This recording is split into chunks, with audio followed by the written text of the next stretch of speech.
राजेश चौधरी जी, Kanwar root पर नाम बताने का जो आदेश, नाम लिखने का जो आदेश जारी किया गया है, क्या आपको लगता है कि इससे रोजी रोटी पर किसी के भी कोई असर नहीं पड़ेगा?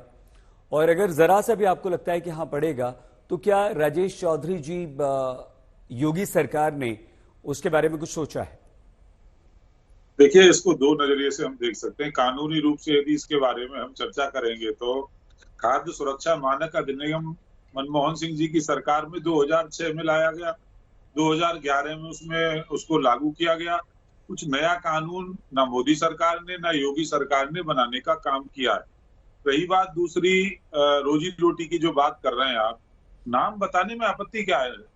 नाम बताना तो अपना गौरव की बात है, गर्व की बात है। मैं राजेश चौधरी हूँ, बड़े शान और सम्मान के साथ कहता हूँ आपका जो नाम है आप भी कहते हैं, तो इसमें कौन सी आपत्ति है? इसमें इसको जो लोग धर्म के नजरिए से देख रहे हैं, उन्हें केवल और केवल राजनीति करनी है, दूसरा कोई काम उन्हें करना नहीं। कहीं ऐसा ऑर्डर में लिखा हो कि मुसलमान ही केवल नाम लिखेंगे या सिख ही नाम लिखेंगे या ईसाई ही नाम लिखेंगे, हिंदू नहीं लिखेंगे, तब तो उसको धार्मिक नजरिए से देखना उचित होगा। और केवल नाम डिस्प्ले करना है। और कानून कह रहा है, कानून सम्मत है, कानून भी यूपीए की सरकार ने बनाया है, सोनिया गांधी जी के नेतृत्व में चलने वाली सरकार ने बनाया है, मुलायम सिंह यादव जी के समर्थन वाली सरकार ने बनाया है, मायावती जी के समर्थन वाली सरकार ने बनाया है। इसमें हमने क्या नया कर दिया? हमने केवल ये आदेश कर दिया कि जो कानून है उसका आप पालन करिए। तो ये बहुत बड़ा पाप हो गया। ऐसा बवाल खड़ा कर रहे हैं केवल धर्मीकरण के लिए, कोई दूसरा कारण नहीं है। उन्हें एक वर्ग विशेष की वोट चाहिए, तुष्टीकरण की राजनीति करनी है, इसलिए करने को ये थोड़ा ना कहा जा रहा है कि भाई आप मुसलमानों की दुकान पे जाकर के सामान मत खरीदिए, या जाकर के सिखों की दुकान पे मत खरीदिए, या किसी दूसरे हिंदुओं की दुकान पे जाकर के मत खरीदिए। और जहां तक कांवड़ यात्रा का प्रश्न है, वो तो पवित्र यात्रा है, पवित्रता के साथ व्यक्ति वहां जाता है, पवित्र आचरण करता है, अपने व्यक्तिगत जीवन में भी पवित्रता से रहता है। तो ये अपेक्षा की जाती है कि जिस होटल पर वो खाना खाए जाकर के वो भी पवित्र हो, जहां से जाकर के वो परचेजिंग करे वो भी पवित्र हो, क्योंकि ये हमारी धार्मिक मान्यता है, हमारी संस्कृति है। हिंदू धर्म ये मानता है कि पवित्रता के साथ उस यात्रा को पूर्ण करना चाहिए। तो उन लोगों को इसका सम्मान करना चाहिए। अपना नाम लिखिए, पवित्रता के साथ अपना सामान बेचिए, कोई रोक थोड़ा ना रहा है। कोई सरकार ने रोक नहीं लगाई, ऐसा नहीं कहा कि आप जाइए, आप मुसलमान हैं तो आप यहाँ पे दुकान नहीं लगा सकते, होटल नहीं खोल सकते। अपना नाम लिखिए नीचे बोर्ड पे, जो भी आपकी धर्म का नाम है वो हो सकता है। स्टार रेस्टोरेंट होगा, नीचे कोई और दूसरे व्यक्ति उसको चलाते हो, राम सिंह चलाते होंगे तो राम सिंह लिखा जाएगा, रहमान भाई चलाते होंगे रहमान भाई लिखा जाएगा। इसमें मुझे नहीं लगता कोई आपत्ति करने वाली बात। ठीक है राजेश जी, एक प्रश्न और आपसे पूछ लूं। यदि कोई मुस्लिम व्यक्ति, ढाबे का मालिक, अगर ये कहता है कि मेरा ढाबा वो शुद्ध भोजनालय या प्योर वेज रेस्टोरेंट के नाम से चलाता है, और अगर वो लिखता है कि भोले रेस्टोरेंट, गणपति ढाबा, मां गंगा रेस्टोरेंट, तो क्या उस पर भी आपत्ति होगी, या वो ऐसा लिख सकता है? उसके साथ उसके नीचे वो अपना नाम लिख दे, रहमान, करीम, सलीम, जो भी हो। यही तो कहा है, कानून भी यही कहता है कि आप अपनी धर्म का जो नाम लिखना चाहते हो उसके लिए स्वतंत्र हो। जो आपकी धर्म का नाम है, प्रोपराइटर का नाम क्लियर लिख दीजिए। राजेश चौधरी है तो राजेश चौधरी लिख दिया जाएगा, सईद अंसारी है तो सईद अंसारी लिख दिया जाएगा। उसमें धर्म का नाम आप कुछ लिख, कोई ये थोड़ा ना करेगा आप गंगा ढाबा नहीं लिख सकते, आप शिव ढाबा नहीं लिख सकते, या रहमान ढाबा नहीं लिख सकते। वह नाम डिस्प्ले करने के लिए कहा है केवल। और देखिए शहीद भाई, पता नहीं कौन व्यक्ति उस भीड़ में आकर के किस तरह की घटना को अंजाम दे जाए। अभी परसों ही वहां घटना घटी है, प्याज लहसुन का खाना बेच रहे थे, वो तो हिंदू थे, मुसलमान भी नहीं थे। मुसलमान होते तो बवाल हो जाता। लोग कहते कि देखिए कैसे सांप्रदायिक ध्रुवीकरण हुआ है। जिस ढाबे पर कांवड़ियों ने भोजन किया वहां प्याज लहसुन उनको खिला दिया गया अनजान, मतलब जानबूझ करके, वहां बवाल हुआ, तोड़फोड़ हुई। यदि वो ढाबा किसी अल्पसंख्यक भाई का रहा होता तो ये लोग तो पूरा पहाड़ उठा लेते अभी तक। तो ऐसा कुछ नहीं है, इसको सकारात्मक दृष्टि से देखा जाना चाहिए। और मान लीजिए कि कोई व्यक्ति अपनी आइडेंटिटी छुपा करके, विदेशी बांग्लादेशी आकर के वहां कोई ऐसी इलीगल एक्टिविटी कर जाए, कोई रोहिंग्या आकर के कर जाए, तो किसकी जिम्मेदारी होगी? किसकी जिम्मेदारी होगी? भाई अपना आधार कार्ड जेब में रखिए, आप बगल के गांव के रहने वाले हैं, आप 100 किलोमीटर दूर से आकर के यहाँ पे दुकान लगा रहे हैं, ठेला लगा रहे हैं, या ढाबा खोल के बैठे हैं, पानी की बोतल बेच रहे हैं, जो भी करिए, किसी ने व्यापार करने से थोड़ा रोका है। केवल नाम लिखने की बात है, उसमें मुझे नहीं लगता है किसी को कोई किसी प्रकार की आपत्ति होनी चाहिए। ठीक है चौधरी साहब। डॉक्टर वर्मा, आपको आपत्ति क्यों? और हालांकि चौधरी साहब ने हमारे एक प्रश्न का उत्तर नहीं दिया कि क्या इससे रोजी रोटी प्रभावित होगी, क्या इससे व्यापार पर भी ढाबे वालों का असर पड़ेगा? डॉक्टर वर्मा जी, सईद भाई नमस्कार। नमस्ते। पहले तो ये बात देखी जाए कि गरीबों की क्या कोई जात होती है या धर्म होता है? मुझे नहीं लगता कि जो फल बेचने वाले हैं, रेडी बेचने वाले हैं, उनकी कोई जाति भी होती है, उनकी धर्म होती है। उनकी जाति और धर्म उनका भूख होता है, उनके बच्चों की दो समय की रोटियां होती हैं। तो ये बात बिल्कुल सही है। अगर आप किसी भी अल्पसंख्यक या किसी भी समुदाय को जिसको रोटी कमानी हो, उसको कह दे कि आज पेड़ पे उल्टा लटकोगे, आज रखना पड़ेगा, यही सरकार का आदेश है, तो लटक के करेगा, क्योंकि उसको अपने बच्चों का पेट भरना है। तो इसलिए स्वतः संज्ञान लेते हुए सभी ने बिना किसी रोक टोक वो बात मान ली। अब बात आती है कि क्या इससे फर्क पड़ता है। अभी कुछ दिन पहले भारतीय जनता पार्टी की एक बड़ी मीटिंग हुई उत्तर प्रदेश में, कार्य समिति की बैठक हुई, 3-4 हजार लोग बैठे। उसमें बोला गया संगठन सरकार से बड़ा है, और संगठन सरकार से बड़ा है, बड़ा था, बड़ा रहेगा। जो आपका दर्द है वही मेरा दर्द है। हाल ही के दिन में आज उस पर चर्चाएं बंद हो गई हैं। भारतीय जनता पार्टी के अंतर्कलह की रिपोर्ट सबको पता है। यहाँ जितने हम लोग बैठे हुए हैं राजनीतिक, सबको पता है कि भारतीय जनता पार्टी उत्तर प्रदेश में कई केंद्र बिंदु बन गए हैं। ऊपर से केंद्र के, अभी तो कल तो बैठक होनी थी, हमने सुना आरएसएस की बैठक भी टल दी गई। तो ये सब जो चीजें भारतीय जनता पार्टी में उठापटक चल रही है 4 जून के बाद से, ये उसको रोकने का एक हथियार है। हम बार बार कहते हैं Bharatiya Janata party headline management करने में एक्सपर्ट आदमी। उनको मतलब नहीं है कि देश की जनता कहाँ है। आज पूरा उत्तर प्रदेश और लगभग पूरा बिहार जलमग्न हो चुका है। आज उसी तरीके से बेरोजगारी सर पे खड़ी हुई है, महंगाई सर पे खड़ी हुई है। लेकिन ना, हमारे कृषि मंत्री कह रहे हैं 100 रुपए की दाल कहाँ मिलती है, आप सोचिए। लेकिन उससे मुंह मोड़ के किस प्रकार से हेडलाइन मैनेजमेंट किया जाए, ध्रुवीकरण किया जाए और अपनी गद्दी बचा के हिंदू मुस्लिम खेला जाए, यही भारतीय जनता पार्टी की रीत है और यही परेशानी। और इसी के खिलाफ समाजवादी पार्टी आवाज उठाती है। सईद भाई इनसे पूछिए, ये अभी संविधान की बात कर रहे हैं, कौन से संविधान में लिखा हुआ है जो आपने बताया है? और 7 साल से आपकी भारतीय जनता पार्टी की सरकार है, किस 7 सालों में आपने ये व्यवस्था लगाई थी? कहीं नहीं लगाई थी, आपने कभी नहीं लगाई। कांवड़ यात्रा के लिए आप चाहते तो जिस भर रास्ते में आप ढाबे खुद खोल देते। भारतीय जनता पार्टी कार्यकर्ताओं की बड़े बड़े होटलों से पैकेट के खाने के पैकेट आए, पूरे मीडिया में चले, अरे चला देते कांवड़ यात्राओं के लिए भी। लेकिन ना, राजनीति सिद्ध नहीं होगी तो किसी तरीके से राजनीति की जाए, हेडलाइन चेंज हो जाए, कहीं भारतीय जनता पार्टी के अंदर कले की बात मीडिया में बात ना होने लगे तो चलो कांवड़ यात्रा में बात करते हैं। ये तुच्छ राजनीति भारतीय जनता पार्टी और संघ के लोग करते हैं, इसके अलावा और कोई नहीं कर सकता। डॉक्टर साहब जी धन्यवाद। चौधरी साहब, आप डॉक्टर वर्मा की बात का जवाब जरूर दीजिएगा, लेकिन 3 मेहमान और हैं, मैं एक छोटा छोटा रिएक्शन ले लूं और उसके बाद आपके पास आते हैं। और आप दोनों का बहुत धन्यवाद कि आपने एक दूसरे को रोका नहीं। आप लोगों के मन में बातें आ रही थी लेकिन आपने रोका नहीं, और यही निवेदन भी हमारे दूसरे मेहमानों से भी। अखिलेश प्रताप सिंह जी, अखिलेश जी, आप वरिष्ठ नेता हैं। हम हमारे देश से जातिवाद के बंधनों को तोड़ रहे हैं, छुआछूत को दूर करने का प्रयास कर रहे हैं, और हमारा देश इन बुराइयों से काफी आगे बढ़ा है। क्या आपको लगता है सर कि कहीं ना कहीं इस तरह के जो निर्णय हैं वो फिर से इस तरह की कुरीतियों को बढ़ावा देंगे?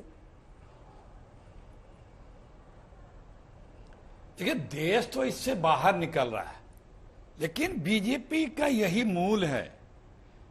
ये जो आदेश हो रहे हैं इधर आप कांवड़ की, ये सच्चाई बता रही है मोदी जी के सबके साथ सबके विकास की। ये है मोदी जी और मोहन जी की, यही है यथार्थ, यही है इन लोगों का। मुखौटे, मुख में कुछ और दिल में कुछ और, मुंह में राम दिल में नाथू राम। तो वो जो मुंह में राम और दिल में नाथू राम वाली भाजपा है, उसका यही चरित्र है। और वह विनाश काले विपरीत बुद्धि अभी पूरे देश से नकारे गए हैं। और इस तरह के फैसलों से आने वाले उत्तर प्रदेश के चुनाव में बीजेपी दहाई नहीं पार कर पाएगी। ये अपने आप को हिंदुओं का होलसेल ठेकेदार बनते हैं। अरे भैया, सदियों से कांवड़ यात्रा चल रही है और धार्मिक पूजा पाठ हो रहा है, पूरे हिंदुस्तान में चल रहा है। आप क्या बताना, क्या कहना चाह रहे हैं? क्योंकि आपके राज्य में, अगल बगल के राज्यों में बीजेपी में जूतम पैजार चल रहा था, एक दूसरे पे आरोप प्रत्यारोप लग रहे थे, उसकी छीछालेदर हो रही थी।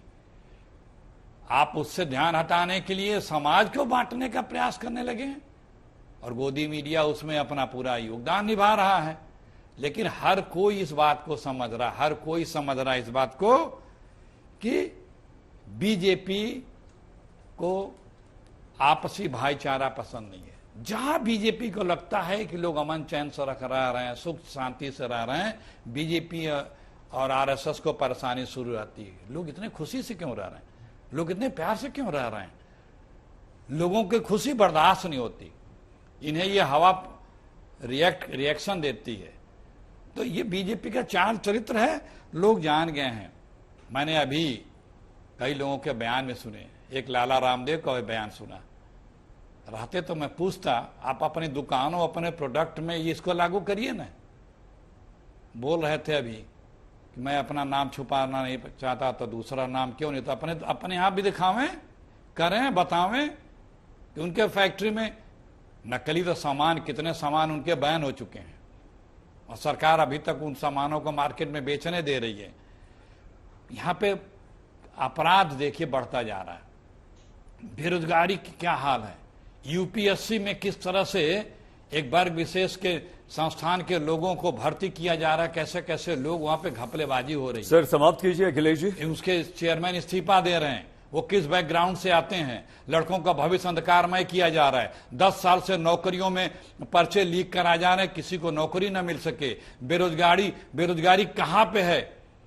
इंतहा एक पीढ़ी बर्बाद कर दी मोदी जी की सरकार ने 10 सालों में। जो बच्चा 2014 में 18 साल का था, जो 18 साल का हो गया, उसे सरकारी नौकरी का अरमान खत्म हो गया, अवसर भी नहीं मिला। 30 लाख पद केंद्र में खाली हैं। अरे देश ये सब चाहता है। आप सोच रहे हैं कि आप इस तरह का ऑर्डर करके कांवड़िया आपकी बात सुन लेंगे? वो सच्चे हिंदू हैं। हिंदू जो है आपके बहकावे में आवारा नहीं है। वो मन में ये भी बोल रहे थे सर कि जो है कीजिए, दूसरों के पास भी जाना है। पवित्रता, एक सेकंड, पवित्रता की बात कर रहे थे, मन की और तन की। अरे दिल में जहर भरे बैठे लोग बैठे हो भाजपाइयों, और पवित्रता की बात करते हो। क्या लोग इस बात को समझ नहीं रहे हैं कि जहरीले मन से आप इस तरह की भाषा का प्रयोग कर रहे हैं? आपके रग रग से लोग पहचान चुके हैं। अनिल दुबे जी, अनिल जी, आपके नेता तो केंद्र में मंत्री हैं, आपकी सहयोगी सरकार है, तो क्या ये निर्णय से पहले आपको पूछा नहीं गया? और अगर चलिए ये ले भी लिया, योगी सरकार का ये निर्णय आ भी गया, तो आप उसका समर्थन क्यों नहीं कर रहे हैं और आपको इसमें आपत्ति क्या है? देखिए अंसारी साहब, ये फैसला मुजफ्फरनगर प्रशासन ने सबसे पहले लिया और मुजफ्फरनगर के प्रशासन ने जब ये फैसला लिया तो हमने इसका विरोध किया। हाँ कि हम इस फैसले से सहमत नहीं हैं। सबसे पहले हमने इसका विरोध किया कि ये फैसला गलत है, मुजफ्फरनगर प्रशासन अपना फैसला बदले। उसके बाद पुलिस प्रशासन ने मैं नहीं समझता कि योगी जी के संज्ञान में लेकर के आए। वो पुलिस प्रशासन ने सारे कांवड़ यात्रा मार्गों पर इसको लगाने का काम किया। आप लॉ एंड ऑर्डर के नाम पर इसको करना चाहते हो, हमें अगर कोई स्वेच्छा से लगा रहा है तो हमें कोई आपत्ति नहीं है। अगर कोई अपना नाम लिख रहा है तो उसमें मुझे कोई आपत्ति नहीं है। लेकिन हमारा प्रशासन को ये सुझाव था। अब वो कह रहे हैं कि कि सरकार का आदेश है। मैं तो नहीं समझता सरकार का आदेश है, क्योंकि सरकार ने किसी से, हम लोगों से भी कोई राय मशविरा नहीं हुआ, क्योंकि मिली जुली सरकार है, एनडीए की सरकार है। लेकिन उन्होंने ये फैसला लिया तो उनको ये इसमें बदलाव करना चाहिए, इसकी समीक्षा करनी चाहिए। और मैं अंसारी साहब आपको बताऊं, मुझे ये जो चंद लम्हों के फैसले होते हैं ये बड़े नुकसानदायक होते हैं। कैराना के ही मुजफ्फर इस्लाम रजवी साहब लिख गए कि यह दौर भी देखा है इतिहास की आंखों ने, लम्हों ने खता की थी, सदियों ने सजा पाई। तो ये जल्दबाजी में जो फैसला लिया गया इसकी समीक्षा करने की जरूरत है। इसकी समीक्षा करें। प्रशासन के हमारे मित्र राजेश चौधरी जी बैठे हैं, मैं इनसे भी कहूंगा कि प्रशासन के इस फैसले को डिफेंड मत करिए। कांवड़ यात्रा लेकर के आ रहे हैं, क्योंकि कांवड़ जरूरी है कि क्या कांवड़ यात्रियों से उनका परिचय हम पूछ रहे हैं? सभी धर्मों के लोग भी कांवड़ लेकर के चलते हैं। जब ताजिया उठता है तो सभी धर्मों के, उसमें हिंदू भी उनका ताजिया उठाते हैं। तो सवाल इस बात का है, जब हम कांवड़ यात्रियों से नाम और जाति नहीं पूछ रहे हैं तो केवल पटरी दुकानदारों से, फल पट्टी लगाने वालों से क्यों पूछें? तो हमारी सरकार से ये दरखास्त है, मांग है। हमारे नेता ने भी इस चीज को कहा कि इस पर पुनर्विचार करिए, इसकी समीक्षा करिए, जाति और धर्म में उलझने में, क्योंकि कांवड़ यात्री अपना भला बुरा वो जानते हैं कि कहां पर क्या बिक रहा है। और उनके लिए हरिद्वार से लेकर के मेरठ और दिल्ली तक जगह जगह भंडारे लगते हैं, जगह जगह उनके स्वागत को सभी धर्मों के लोग करते हैं, प्याऊ लगाते हैं। वो पानी पीते हैं, क्या वो पूछते हैं किस जाति के लोग हैं, किस धर्म के लोग हैं? यही बात हम उठाने की बात कर रहे हैं। हम सरकार के साथ हैं, लेकिन हम जो गलत बात है, प्रशासन कोई गलत कर रहा है, हम उसका विरोध करेंगे। लखनऊ में भी लोग जो है पंतनगर में, रहीम नगर में जो है उसका बदलाव हुआ कि नहीं हुआ? आज तक ने उसको चलाया था, उस इशू को उठाया था, तो मुख्यमंत्री जी ने उसमें बदलाव किया। इस निर्णय में भी बदलाव की जरूरत है, इसकी समीक्षा करें। और अनिवार्य अगर है तो हमारी पार्टी, हम लोग इस बात से सहमत हैं कि आप सभी से ये लिखवा लीजिए कि जो भी भोजनालय हैं उन पर शाकाहारी हैं या मांसाहारी हैं, इसको स्पष्ट करा लीजिए। इसमें हमें कोई आपत्ति नहीं है। लेकिन अब आप ये बेचारे ठेला लगाते हैं, ये कहां से जो है नाम लिखवाएंगे? ये नाम लिखा हुआ है, इनको पता चला कि कोई सिपाही कहेगा साहब अपना ठेला उधर लगा लो। अब वो बोर्ड पकड़े कि ठेला पकड़े, अपनी फल की डलिया पकड़े। अच्छा, पूरे देश में राजेश जी भी जानते होंगे, हमारे और मित्र अखिलेश जी हैं, ये सब लोग इस बात को जानते हैं कि पूरे देश में, हमारे यहाँ मलिहाबाद में सारे बाग मुस्लिम भाइयों के हैं। अब कल को कह दीजिए कि वो बाग पे लगाइए कि ये आम किस बाग से लाए थे, किसके बाग का ये आम है, ये कश्मीर से सेब आया या किसके बाग का सेब है। तो ये विषय नहीं है, विषय लॉ एंड ऑर्डर का है। हम लोग चाहते हैं कि अमन चैन बना रहे और वहां के लोग भी चाहते हैं। ठीक है सर, दुबे जी समाप्त कीजिए सर। ये जो बात है इसको समीक्षा करें, हमारी फिर से मांग है। और उसको प्रशासन के फैसलों को डिफेंड करने की जरूरत नहीं है। प्लस प्रशासन ने जो कोई गलत फैसला लिया, मैं इसको सरकार का फैसला नहीं मानता हूं। यह प्रशासन का फैसला है और इसकी समीक्षा करने की जरूरत है, इसकी समीक्षा होनी चाहिए। ठीक है दुबे जी।